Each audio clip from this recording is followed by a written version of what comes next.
स्वर्गी स्वर्गी प्रभु स्वर्गी स्वर्गी प्रभु स्वर्गी अग्नि को भेज दे। स्वर्गी स्वर्गी प्रभु स्वर्गी स्वर्गी प्रभु स्वर्गी अग्नि को भेज दे। स्वर्गी अग्नि हम पर बरसा दे प्रभु। स्वर्गी अग्नि हम पर बरसा दे प्रभु। अपने बल से मुझको भर दे, रूह पाक से मसा कर दे। अपने बल से मुझको भर दे, रूह पाक से मसा कर दे। स्वर्गी अग्नि हम पर बरसा दे प्रभु। स्वर्गी अग्नि हम पर बरसा दे प्रभु। हम पर बरसा दे प्रभु। हम पर बरसा दे प्रभु।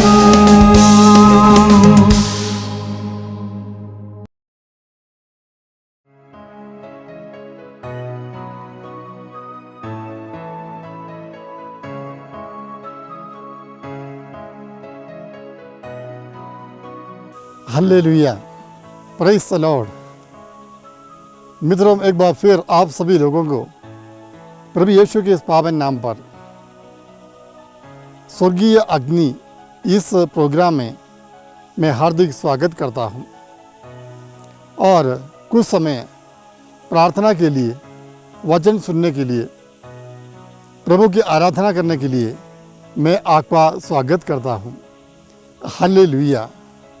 आइए हम प्रार्थना करते हैं। पिता परमेश्वर, हम आपको धन्यवाद देते हैं, आपकी आराधना स्तुति प्रशंसा करते हैं। हे प्रभु, तू जीवित प्रभु है, हमें उत्तर देने वाला, हमारी प्रार्थना सुनने वाला, हमारी ज़रूरतों को जानने वाला, हमारे हर काम में हमें सफलता प्रदान वाला तू ही है। हाँ प्रभु, वचन में आपने कहा है मनुष्य योजनाएं बनाते हैं लेकिन उनकी सफलता प्रभु पर निर्भर है।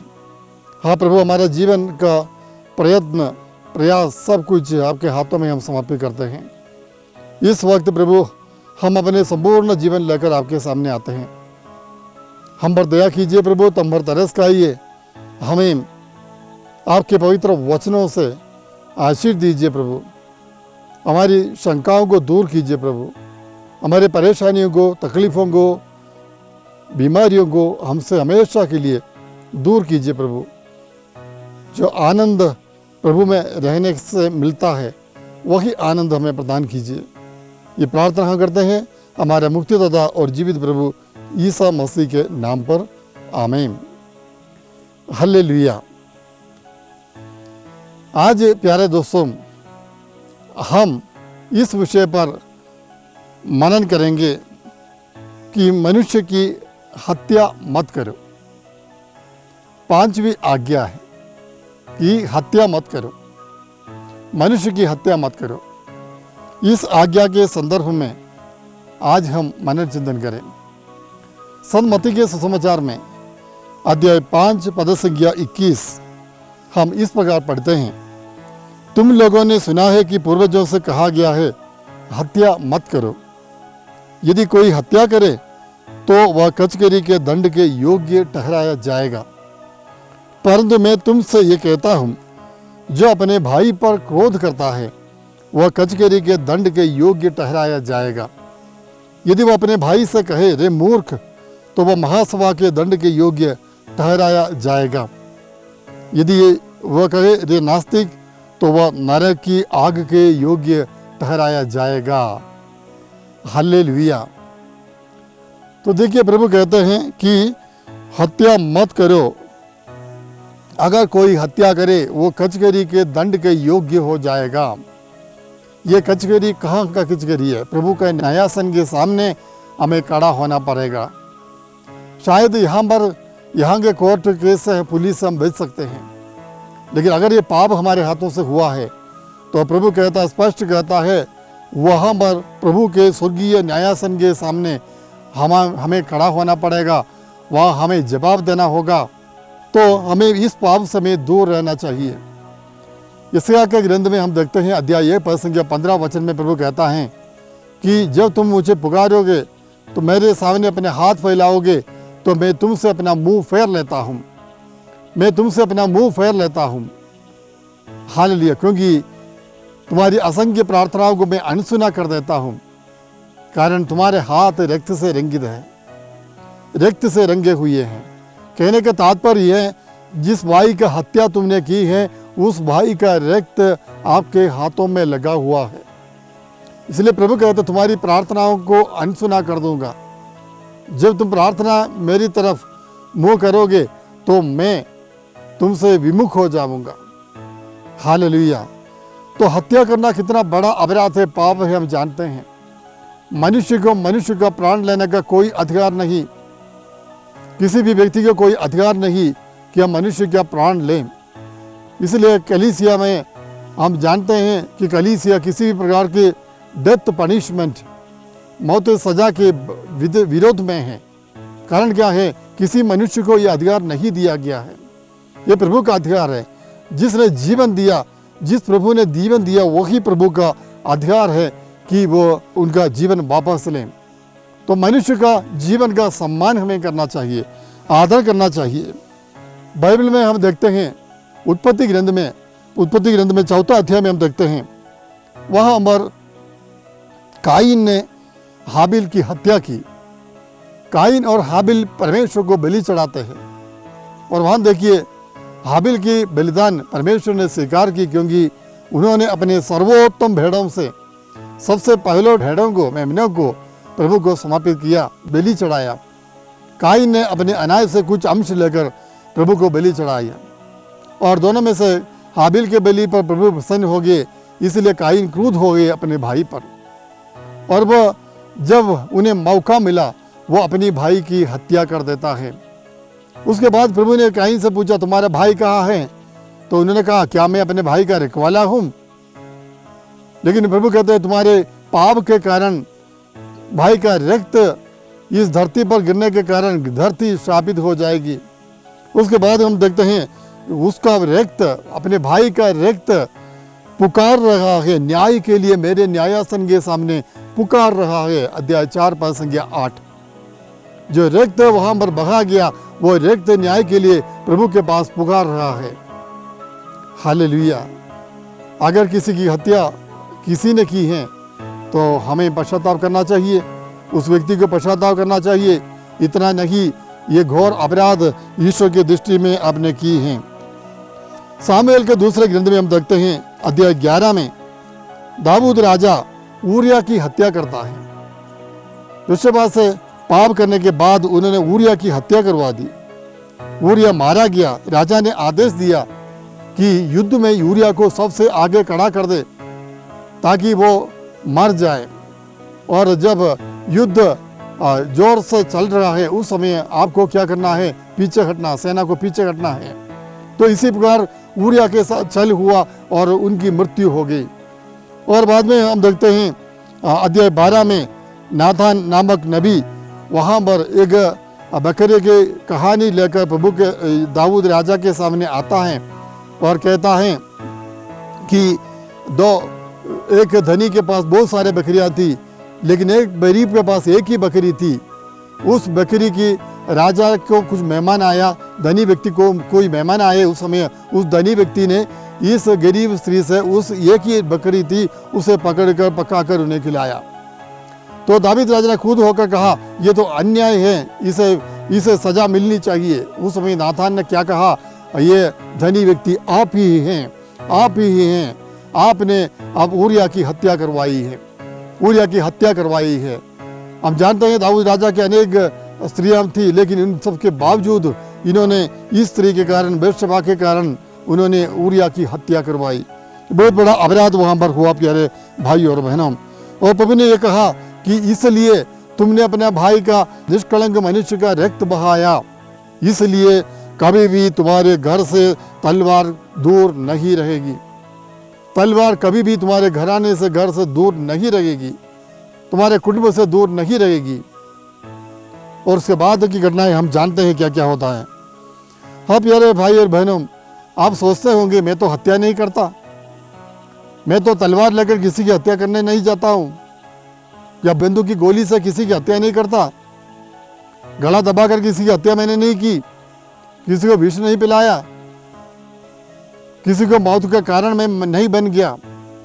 लेकिन वचन में कहा गया है एक दूसरी बात, महत्वपूर्ण बात जो वचन में बताया गया वो ये है, क्रोध करना, भाई पर क्रोध करना, गुस्सा करना, ये भी हत्या के बराबर है, हत्या के बराबर है। बाइबल से हमने अभी पढ़ के सुना, जो अपने भाई पर क्रोध करता है वो कचकरी के दंड के योग्य ठहराया जाएगा। देखिए, क्रोध करना, गुस्सा करना, नाराज होना, ये भी हत्या के बराबर है। वचन में प्रभु कहता है, तो 5वीं आज्ञा हत्या मत करो, आज्ञा की व्याख्या देते हुए प्रभु यीशु कहता है, अगर आप अपने भाई पर क्रोध करता है, गुस्सा करता है, वो कचकरी के लिए दंड के योग्य ठहराया जाएगा। तो ये बहुत बड़ा अपराध है प्यारे भाइयों बहनों। यूहन्ना का पहला पत्र अध्याय 3 पद संख्या 15, 1 जॉन चैप्टर 3 वर्स 15, वहाँ पर बताया गया है, जो अपने भाई से बैर करता है वो हत्यारा है, अपने भाई से बैर करता है वो हत्यारा है। और अध्याय 4 में पद संख्या 20 में हम देखते हैं, वचन कहते हैं कि यदि तुम अपने भाई जिसे तुम देखते हो प्यार नहीं कर सकते हैं, अदृश्य ईश्वर को कैसे प्यार कर सकोगे। हम कहते हैं, प्रभु से प्रार्थना करता हूँ, विनती करता हूँ, प्रभु के वचनों पर चलता हूँ, और जिस व्यक्ति को मैं अपने आंखों के सामने देखता हूँ उस व्यक्ति को मैं प्यार नहीं कर सकता, तो जिस प्रभु को मैंने आंखों से नहीं देखा है उस प्रभु को कभी प्यार नहीं कर सकता, प्रभु का वचन कहता है। हालेलुया। हाँ प्यारे भाइयों बहनों, हम प्रभु के पास आकर हमें क्षमा मांगनी चाहिए। क्रोध करना, बैर करना कितना बड़ा अपराध है हम जानते हैं, इस अपराध से हमें बचना चाहिए। इसके अलावा वचन में बताया गया है कि पड़ोसी की जीविका छीनना, पड़ोसी की जीविका छीनना भी मृत्यु के बराबर है। पड़ोसी की जीविका छीनना लहू बहाने के बराबर है, प्रभु ने वचन में बताया है। और उसी के प्रकार मजदूर का वेतन दबाना, ये भी इस आज्ञा का उल्लंघन है। मजदूर का वेतन दबाने का मतलब क्या है? आप मजदूरी समय पर नहीं देते हैं, या पूरी मजदूरी नहीं देते हैं, या रोज की मजदूरी नहीं देते हैं, आप उस मजदूरी अपने पास रखते हुए अपने काम के लिए पैसा लेते हैं, और प्रभु ने कहा है वो मजदूरी मेरे कानों में न्याय के लिए पुकारेगी। तो देखिए, वचन में प्रवक्ता ग्रंथ में बताया गया है कि पड़ोसी की जीविका छीनना, दूसरों को जीना मुश्किल करना, हराम करना, ये भी 5वीं आज्ञा का उल्लंघन है। देखिए, हमें से कितने लोगों ने इस प्रकार पाप किया है, कितने लोगों ने इस प्रकार पाप किया है। हमें दूसरों को क्षमा देना चाहिए।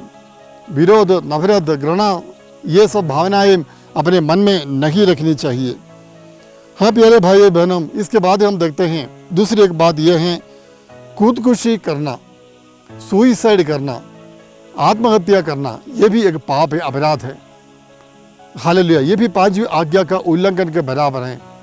ये भी अपराध है, क्योंकि आपको अपने जीवन पर कोई अधिकार नहीं, आपके अपने शरीर पर कोई अधिकार नहीं, आपके शरीर पर, जीवन पर प्रभु का अधिकार है। आप खुद अपना जीवन समाप्त नहीं कर सकते हैं। जो जीवन परमेश्वर ने आपको देन में दी है उसे समाप्त करने का कोई अधिकार नहीं है, इसलिए आप अपने आप को समाप्त नहीं कर सकते हैं, मर नहीं सकते हैं। जो प्राण आपके नाक में है वो प्राण प्रभु की देन है, उसके लिए प्रभु को हमें जवाब देना होगा। अगर आपके मन में विचार भी आया आत्महत्या करने का, खुदकुशी करने का विचार भी आया, तो आपको पाप स्वीकार में कबूल करना चाहिए। इतना बड़ा अपराध है प्यारे भाइयों बहनों।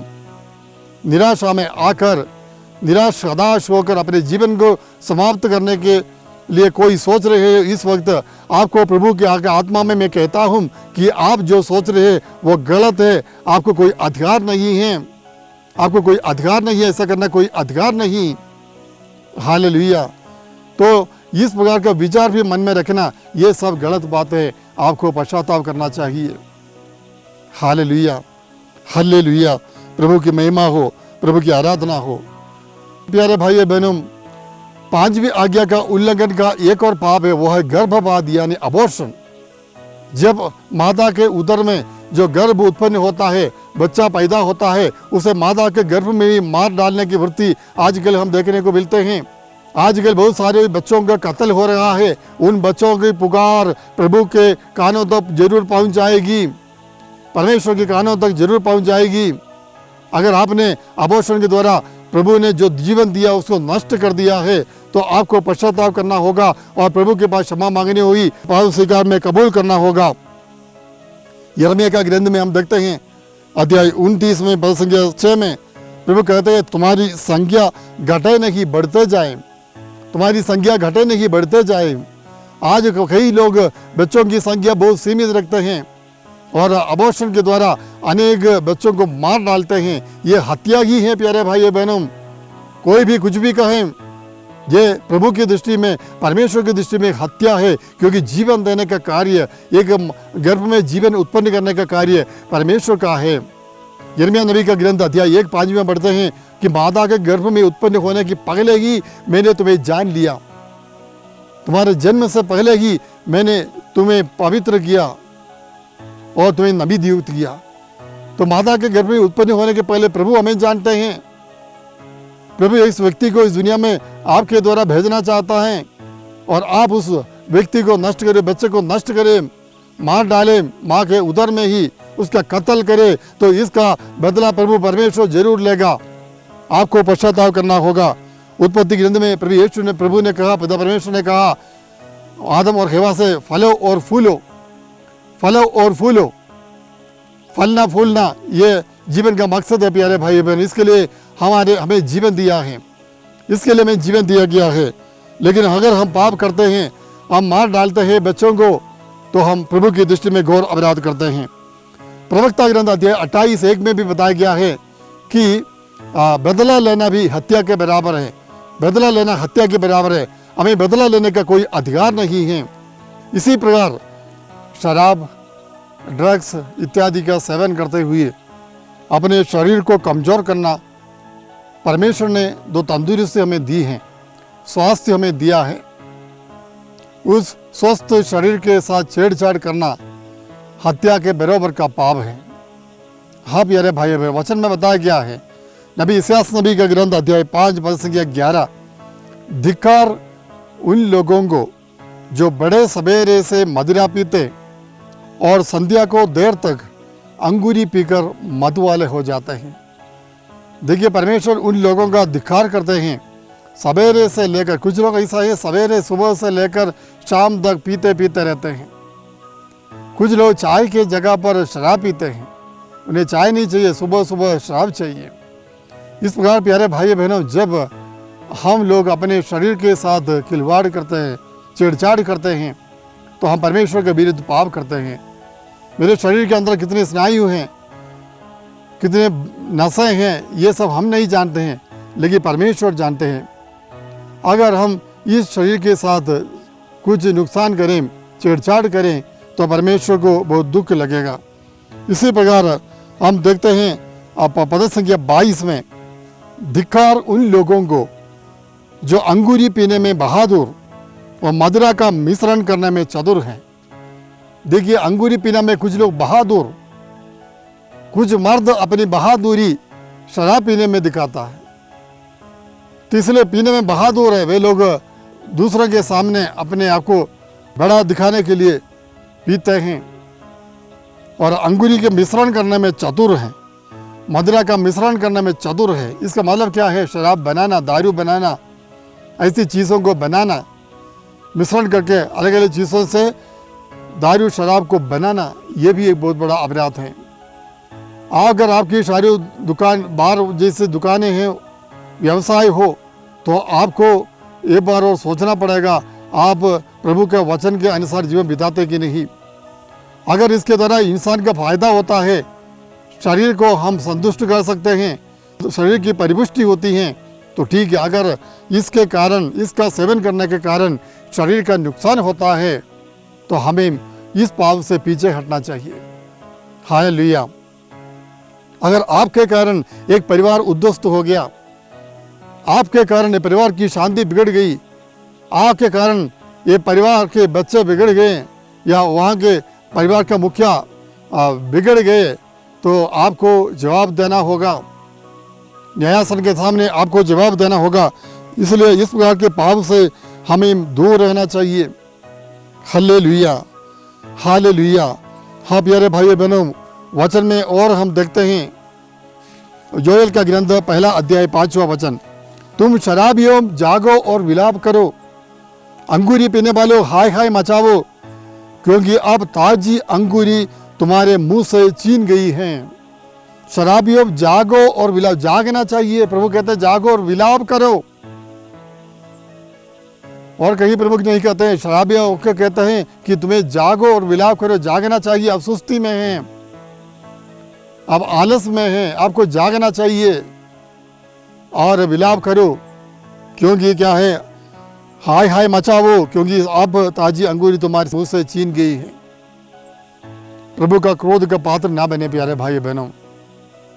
कितनी अच्छी चीजें परमेश्वर ने दी है। इस सृष्टि प्रपंच को देखिए, इस परिसर को देखिए, मेरे पीछे का जो दृश्य देखिए, परमेश्वर ने कितनी खूबसूरती के साथ सब सजाया है। मनुष्य के लिए सब कुछ ने प्रभु ने व्यवस्था की है, प्रबंध किया है। इसके बावजूद भी हम अपने जीवन को नुकसान पहुंचाने के प्रयास में लगे रहे, अपने आप को समाप्त करने में लगे रहे, तो स्वर्गीय पिता को दुख जरूर लगेगा। इसलिए प्रभु कहते हैं कि हमें इस पाप से हमें दूर रहना चाहिए। हाँ प्यारे भाइयों बहनों, हत्या मत करो, ये आज्ञा बहुत बड़ी आज्ञा है। ये बहुत बड़ी आज्ञा है। उसका मतलब बहुत गहराई से है। इनके मतलबों को समझने का हम प्रयास कर रहे थे, कोशिश कर रहे थे। हमने देखा हत्या करना इस 5वीं आज्ञा का उल्लंघन है। क्रोध करना, बाहिर करना, गुस्सा करना, ये भी इस आज्ञा का उल्लंघन है। पड़ोसी की जीविका छीनना, साथ ही साथ मजदूर का वेतन दबाना, अबॉर्शन गर्भपात करना, आत्महत्या करना और नशीले पदार्थों को स्वीकारते हुए लेते हुए आप अपने शरीर को नुकसान पहुंचाना, ये सब 5वीं आज्ञा का उल्लंघन है। अगर हम प्रभु की आज्ञा का उल्लंघन करें तो प्रभु हमारी प्रार्थना सुनेंगे क्या? नहीं सुनेंगे। हमारे हर एक अधर्म के लिए हमें हिसाब देना होगा। प्रभु के सामने हमें लेखा जोखा देना पड़ेगा। वो हमारे जीवन को देखते हैं, हमारे हृदय को देखते हैं, हमारे मन के भावों को जानने वाला, हृदय के भावों को जानने वाला परमेश्वर है। उसे कुछ भी छिपा नहीं सकते हैं। हाँ प्यारे भाइयों बहनों, संपत्ति बनाने के, पैसा कमाने के विचार से पाप ना करें। परमेश्वर ने जो संपत्ति दी है उसको बर्बाद ना करें। परमेश्वर, कुछ लोग कहते हैं कि मैंने कमाया है और मैं उड़ा देता हूँ, आपको क्या है। लेकिन प्यारे भाई और बहनों, परमेश्वर ने जो संपत्ति आपको दी है, आपके लिए, आपके परिवार के लिए, आपके आने वाली पीढ़ी के लिए है। आपको यहीं पर समाप्त करने के लिए नहीं, खत्म करने के लिए नहीं, आने वाली पीढ़ी के लिए है। और अगर संपत्ति बच जाती है, आपको दूसरों की मदद करना चाहिए, गरीबों की सहायता करनी चाहिए। जिनके घर में चूल्हा नहीं जलता है, उनकी सहायता आप करने की एक जवाबदारी आपके पास है। तो इसलिए पैसा को बर्बाद ना करें, पैसा का मूल्य समझें। आपने कमाया, लेकिन कमाने के लिए आपको सामर्थ्य, शक्ति, बल किसने दिया? परमेश्वर ने दिया, आपने नहीं बनाया। आपके खाने से आपके शरीर स्वस्थ नहीं रहते हैं, ये परमेश्वर की आशीर्वाद मात्र, दया मात्र हैं। इसलिए प्यारे भाई बहनों, इस प्रकार के पाप से दूर रहें। जीवन का आदर करना सीखना चाहिए। Respect the life. जीवन का आदर करने के लिए हमें सीखना है। अन्य लोगों के जीवन का आदर करना है। गरीबों के साथ, अनाथों के साथ और दलितों के साथ, इस प्रकार समाज के निचले स्तर के लोगों के साथ हम हंसी मजाक ना करें, उन्हें परेशान मत करें, उन्हें तंग ना करें। उनका जीवन प्रभु की दृष्टि में अनमोल है। हाँ प्यारे भाइयों बहनों, उनका जीवन ईश्वर की दृष्टि में अनमोल है। तो आइए हम प्रार्थना करें। परमेश्वर को धन्यवाद है इस वचन के लिए। हम प्रभु को धन्यवाद देते हुए प्रार्थना करें।